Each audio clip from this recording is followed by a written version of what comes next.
Bab 72, Aku adalah bosmu. William sedikit terkejut. Dia tidak menyangka perusahaan finansial Sanford benar-benar didirikan oleh ayahnya. Ternyata ayahnya tidak sepenuhnya tidak peduli padanya.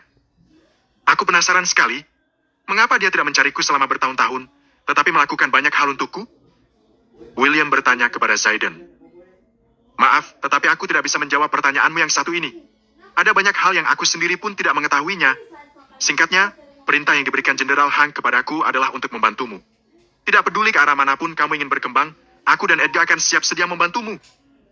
Zayden menjelaskan kepada William. William terdiam sejenak, lalu bertanya.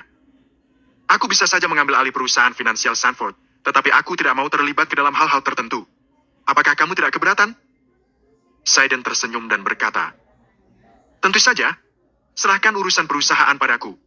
Kamu boleh tetap memiliki sahammu sendiri. Di perusahaan finansial Sanford, selain memiliki hak mutlak terhadap saham milikmu, kamu juga punya kendali mutlak atas perusahaan. Setelah mendengarkan Zayden, William mengangguk. Kalau begitu, apakah aku bisa memindahkan dana perusahaan finansial Sanford untuk berinvestasi pada orang lain? Tanya William. Dia memang tidak mengetahui banyak hal tentang bisnis. William tidak pernah mengetahui sebelumnya bahwa dia memiliki perusahaan sebesar ini sehingga dia tidak tahu harus berbuat apa. Untungnya, dia tidak perlu turun tangan dalam urusan manajemen perusahaan ini. Perusahaan ini milikmu. Kamu bisa melakukan apapun yang kamu mau. Zayden kembali menjelaskan. William mengangguk. Baiklah, aku akan meneleponmu jika ada perlu lagi nanti. Zayden mengangguk. Ya, aku siap menuruti semua perintahmu. Sesudah itu, Zayden berdiri dengan hormat. William merasa sedikit tidak nyaman saat melihatnya. Menurutnya, alasan mengapa Zayden begitu hormat padanya seperti ini adalah karena ayahnya adalah penguasa perang. Jauh di lubuk hatinya, William tidak ingin menjadi kaya karena bantuan ayahnya. Ya sudah, jika tidak ada lagi yang ingin kamu tanyakan, aku pamit terlebih dahulu. William juga berdiri dan bersiap untuk pergi. Aku akan mengantarmu. Zayden segera menawarkan diri. Terima kasih, tetapi tidak usah. William menolak. Setelah itu, William keluar dari kantor. Dia berjalan di sepanjang koridor. Sejujurnya, William mulai merasa sedikit antusias. Sebelumnya, dia masih berstatus sebagai orang miskin, tetapi tiba-tiba dia memiliki perusahaan sebesar ini sekarang. Rasanya sangat tidak nyata, seperti mimpi saja. Dengan mendapatkan keberuntungan sebesar ini dari ayahnya, mau tak mau hal ini juga turut membawa perubahan besar dalam dirinya. Dia seperti penjudi yang membeli tiket lotre dan menjadi kaya dalam semalam. Dia memiliki uang yang tak terhitung jumlahnya hanya dalam satu malam saja. Namun, tidak lama setelah dia pergi, tiba-tiba pandangannya tertuju ke arah seorang kenalan yang berjalan ke arahnya. Orang itu adalah sepupunya yang bernama Michael.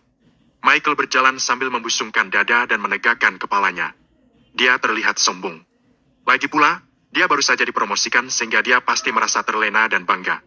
Saat Michael berjalan, dia juga melihat William. Mau tak mau dia juga ikut merasa terkejut, lalu berpikir bahwa sepertinya dia salah lihat. Hei, sepupu, apa yang kamu lakukan di sini? Ketika Michael melihat William, ekspresi wajahnya berubah sinis. Lagi pula, jam makan siang ini terasa canggung bagi semua orang. Aku kesini untuk menemui seorang teman. William mengernyit saat menatap Michael. Keluarga sialan ini memang sombong. Mereka sering merendahkan keluarganya. Teman? Wah, tumben sekali. Apa benar kamu punya teman di sini? Apakah kamu sedang bercanda? Ini area perkantoran perusahaan tingkat tinggi. Apa kamu memang punya teman yang bekerja di sini? Jangan bercanda. William, kita berdua ini saling mengenal. Kamu tidak perlu menyombongkan diri seperti itu di hadapanku. William sedikit tercengang dan bertanya. Apakah aku terlihat seperti orang yang sedang menyombongkan sesuatu? Jangan pura-pura tidak tahu. Bukankah kamu kesini untuk mencari pekerjaan di perusahaan finansial Sanford? Apa kamu tertarik dengan pekerjaan bersih-bersih? William, berhubung kita adalah kerabat, aku berjanji akan memberimu pekerjaan itu kalau kamu mau memohon padaku. Michael pun mencibir. William terkejut. Michael selalu saja melawannya. Kamu terlalu berlebihan. Balas William dengan mencibir. Ayolah. Jangan berpikir kami benar-benar percaya kalau kamu itu kaya. Ya, memang sempat ada konvoi Rolls-Royce yang datang menjemputmu hari ini. Tetapi kita semua juga mengetahui apa yang terjadi. Orang-orang yang menjemputmu itu dikirim oleh putri tertua keluarga Walton untuk bekerja sama denganmu. Kita ini kerabat yang saling mengenal dengan baik. Kami semua tahu latar belakangmu. Michael kembali mencibir. Ketika mendengar ucapannya, kemarahan mulai bergejolak di dada William. Dia tidak pernah menyangka Michael bisa berpikir sejauh itu. Apa kamu sudah gila? Mengapa tidak sekalian saja kamu menjadi penulis skenario? William mencibir. Sementara itu, Michael mulai tidak sabar. William, aku tahu kamu ke sini untuk melamar pekerjaan sebagai tukang bersih-bersih. William masih mencibir. Apa kamu mempercayainya kalau kubilang kedatanganku ke sini adalah untuk menjadi direktur utama? Apa kamu bilang? Michael tercengang. Aku bilang, aku datang ke perusahaan finansial Sanford ini untuk menjadi bosmu. William menegaskan. Michael mendengarnya dengan jelas. Sesudah itu, dia tertawa dengan lantang. William, aku mulai curiga kalau kamu memang benar-benar sudah gila. Kusarankan kamu pergi saja ke rumah sakit untuk berobat. Kalau tidak, mungkin kamu tidak tahu ternyata kondisimu sudah serius. Kamu tidak percaya padaku, kan? William menatap Michael dengan tatapan aneh. Apa kamu pikir aku bodoh? Kamu pikir aku akan mempercayainya?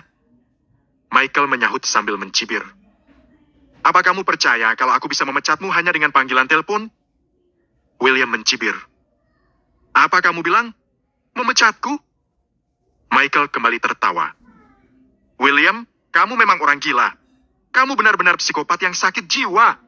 Dengan wajah datarmu itu, mengapa tidak sekalian saja kamu bilang kalau kamu itu orang terkaya di dunia? Perkataan William terdengar seperti bualan semata bagi Michael. William mencibir.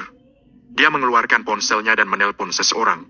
Tak lama kemudian, panggilan telepon pun terjawab. Di kantor direktur utama, Zayden mulai ragu. Bukankah William baru saja pergi? Mengapa William memanggilnya? Ada apa, Tuan Hank?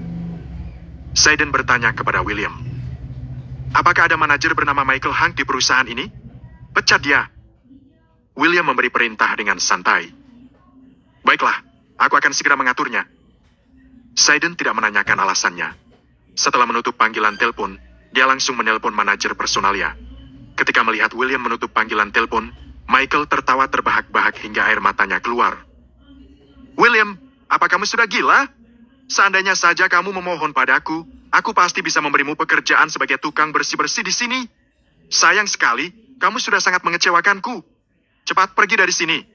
Jangan sampai aku memanggil petugas keamanan untuk mengusirmu.